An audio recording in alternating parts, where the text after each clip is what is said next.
Assalamualaikum warahmatullahi wabarakatuh. Salam dan bahagia. Saya Lisna Laja, calon guru penggerak angkatan 8 dari TK Negeri Pembina Tolangohula, Kabupaten Gorontalo. Di video kali ini saya akan memaparkan tentang koneksi antar materi modul 2.1 memenuhi kebutuhan belajar murid melalui pembelajaran berdiferensiasi. Mari sama-sama kita bahas apa itu pembelajaran berdiferensiasi.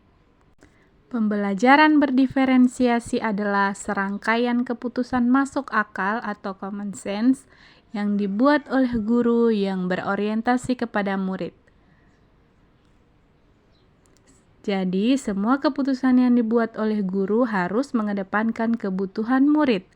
Maksudnya adalah setiap murid yang duduk di kelas kita adalah individu yang unik, dan ini seharusnya menjadi dasar dari praktik-praktik pembelajaran yang kita lakukan di kelas dan di sekolah, serta menjadi kerangka acuan saat mengevaluasi praktik-praktik pembelajaran kita.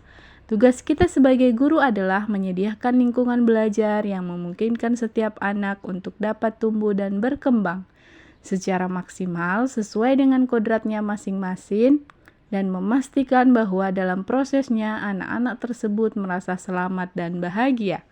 Ki Hajar Dewantara berkata bahwa serupa seperti para pengukir yang memiliki pengetahuan mendalam tentang keadaan kayu, jenis-jenisnya, keindahan ukiran, dan cara-cara mengukirnya. Seperti itulah seorang guru seharusnya memiliki pengetahuan mendalam tentang seni mendidik. Bedanya, guru mengukir manusia yang memiliki hidup, lahir, dan batin. Nah, berdasarkan semua itu, bagaimana cara kita untuk melakukan pembelajaran berdiferensiasi di kelas? Untuk dapat melakukan pembelajaran berdiferensiasi, seorang guru harus memahami hal-hal berikut. Yang pertama, memahami tujuan pembelajaran. Yang kedua, menanggapi dan merespon kebutuhan belajar. Yang ketiga, menciptakan lingkungan belajar yang mengundang murid untuk belajar. Yang keempat, manajemen kelas yang aktif. Yang kelima adalah penilaian yang berkelanjutan. Yang berikutnya adalah mengetahui kebutuhan belajar murid. 3 aspek kebutuhan belajar murid, yakni yang pertama, kesiapan belajar, yang kedua, minat murid, yang ketiga adalah profil belajar murid. Kita bahas dulu aspek yang pertama, yakni kesiapan belajar murid.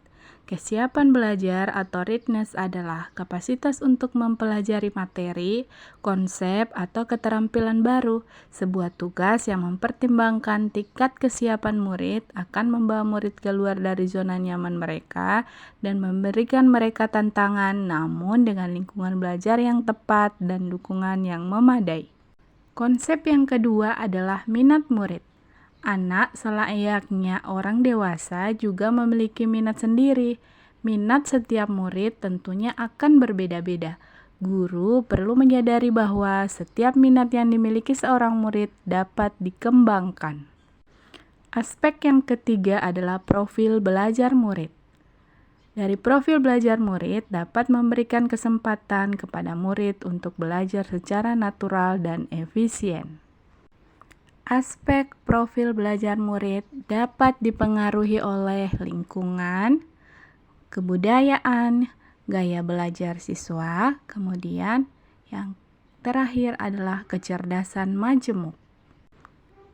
Kebutuhan belajar murid dapat diidentifikasi dengan cara mengamati perilaku murid, mencari tahu pengetahuan awal yang dimiliki oleh murid terkait dengan topik yang akan dipelajari, melakukan survei untuk mengetahui kebutuhan belajar murid, membaca raport murid untuk melihat pencapaian murid sebelumnya, membandingkan tujuan pembelajaran yang ingin dicapai dengan tingkat pengetahuan dan keterampilan yang ditunjukkan murid, menggunakan berbagai penilaian diagnostik untuk memastikan bahwa murid telah berada dalam level yang sesuai, bertanya dan mendiskusikan permasalahan dengan murid, mereview dan melakukan refleksi terhadap praktik pengajaran mereka sendiri untuk mengetahui efektivitas pembelajaran murid. Strategi untuk mendiferensiasi pembelajaran ada 3, yakni diferensiasi konten, diferensiasi proses, dan diferensiasi hasil. Diferensiasi konten merupakan segala hal yang berkaitan dengan yang kita ajarkan, yakni materi, konsep, keterampilan yang perlu dipelajari yang berkaitan dengan kurikulum yang kita gunakan dalam pembelajaran.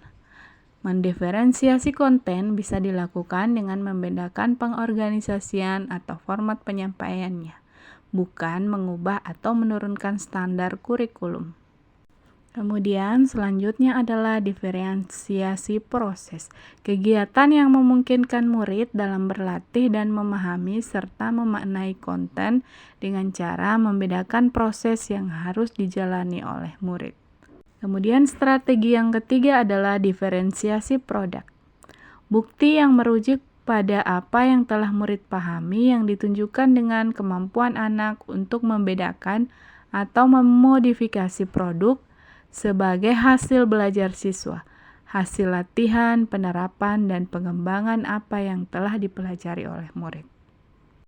Pertanyaan selanjutnya adalah, adakah keterkaitan antara modul pembelajaran berdiferensiasi dengan modul yang lain, yakni modul 1.1, modul 1.2, modul 1.3, dan modul 1.4.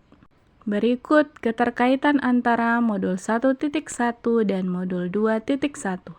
Dalam pembelajaran berdiferensiasi yang tujuannya untuk memenuhi kebutuhan belajar anak sesuai dengan kodrat alam dan kodrat zamannya berdasarkan filosofi pendidikan menurut Ki Hajar Dewantara.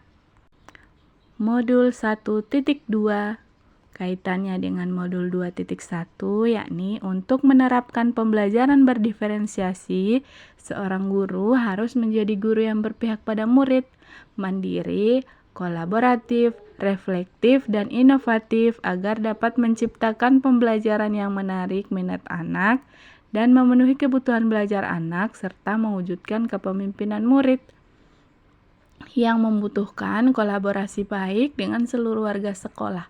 Hal ini tertuang dalam materi modul 1.2 nilai dan peran guru penggerak. Selanjutnya adalah kaitan materi modul 1.3 dan modul 2.1. Pembelajaran berdiferensiasi merupakan salah satu strategi yang dapat mewujudkan visi guru penggerak seperti yang tertuang pada modul 1.3. Selanjutnya adalah modul 1.4 dan modul 2.1. Kaitannya adalah dalam proses pelaksanaan pembelajaran berdiferensiasi akan terwujud dengan baik jika terjadi kesepakatan antara warga sekolah yang diwujudkan dalam pembentukan keyakinan kelas atau keyakinan sekolah yang tujuannya untuk menanamkan nilai-nilai budaya positif. Demikian koneksi antar materi kali ini.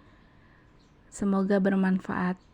Dan terima kasih. Wassalamualaikum warahmatullahi wabarakatuh.